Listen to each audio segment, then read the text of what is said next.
Welcome back everybody to macro_action. And today, first of all, I'd like to thank the London Underground tube workers for striking yesterday, because it actually helped me out.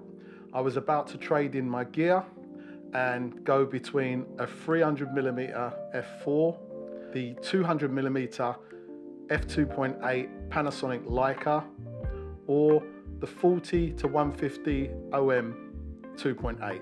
I turned up at the tube station, all ready to go into London, sort my gear out a couple of hours early before I started work, and then suddenly realised there was a tube strike.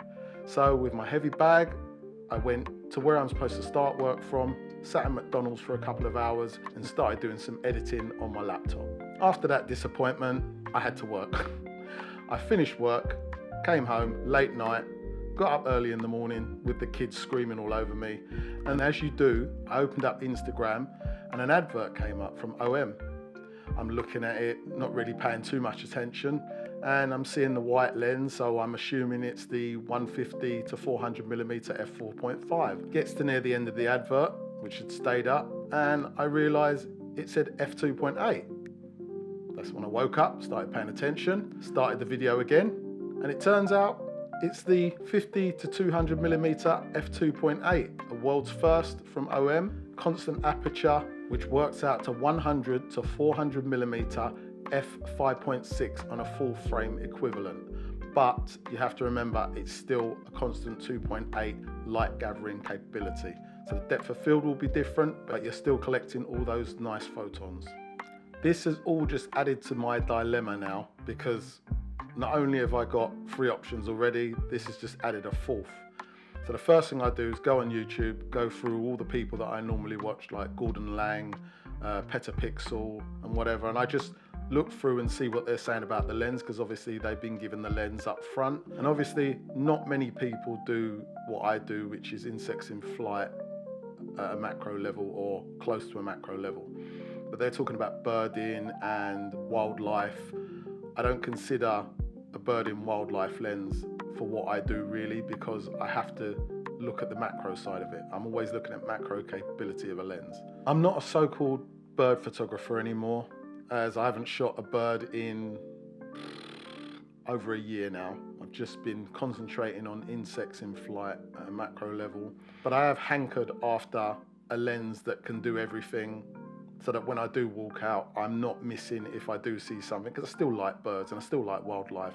I just don't actually actively go out and look for it. But when I see something, it'd be nice to photograph it. So this 100 to 400mm focal length, really something I like. And the size and weight of the lens is also something I like.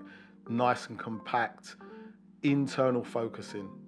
Can't tell you how much I love that. Internal focusing, and it's just like small, light, transportable. With the collar, it only weighs 1,250 grams, and without the collar, it's 1,075 grams. This makes it really light, and together with the body, it's like a nothing weight. It's white for heat dissipation. It's got a hood cut out for using polarizers. It's got 7 stops of IBIS with the body and the lens together, and that constant 2.8 aperture at either end is brilliant. Really important to me, it has a 1:2 magnification ratio at the long end, or 0.5 times magnification. You can use the focus limiter at shorter lengths, which makes it really good for insects in flight. It also has the ability to use the 1.4 and 2 times teleconverters, which takes it up to 1:1 magnification. Minimal focus breathing. It has extremely fast focusing, and you can use the camera at 50 frames a second, which will really help out. You're probably wondering, why do you need to shoot at 50 frames a second? I'm telling you now, I shoot really fast, really erratic subjects, and 50 frames a second will most definitely help out. I'm looking for critical focus when subjects are moving away from me, toward me, up, down, left, right, anything you can think of. So any kind of help I can get with that, the better. The only downsides I can see are depth of field, but if you're shooting close, it's not really a problem. The lens being white, because it draws attention, and also the unmatched teleconverters.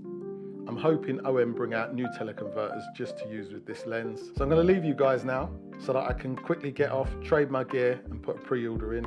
Upon further research, it might be better if I buy the 300mm f4. Reason being is I'll get a longer length at the same magnification. I'm hoping whichever I get, it's going to really help with my macro performance. Thanks for watching, and this will be continued because obviously I still haven't made my mind up yet. Anyway, like, share, subscribe, turn on notification bells, and I'll see you on the next one.